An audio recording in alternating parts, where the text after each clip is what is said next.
はい、今日は肉筋肉料理67種から筋肉の黄金焼きを作っていきたいと思います。昨日筋肉を煮込みました。ちょっと多めですけどね。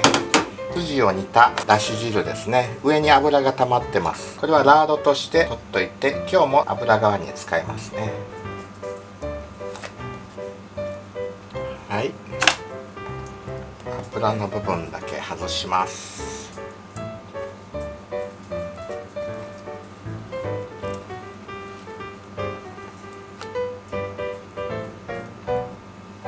水の部分が残ってると油がパチパチ弾きますので、よく剥がしておきますね。ここから 180cc 使います。筋肉を一口サイズに切っていきます。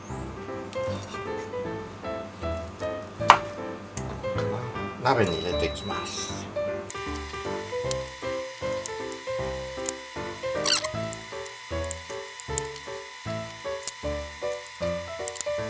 筋だし入れます。砂糖、塩、醤油。本当は薄口醤油と書いてますけど、普通の醤油しかないので、はい、鍋に火をつけて筋に味をつけていきます。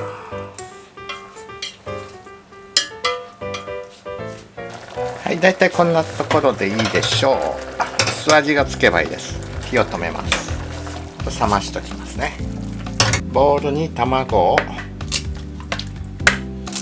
割り入れて、粉チーズ入れます。たっぷり。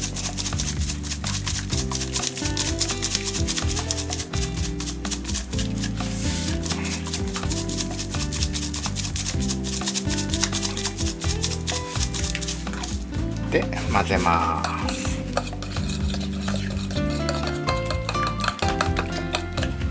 そして先ほどのこのお肉を水分を切ってこの卵の中入れていきます。衣にまぶしてバターをかけて、サラダ油の代わりに筋のラードを入れていきます。焼いていきます。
火を止めて、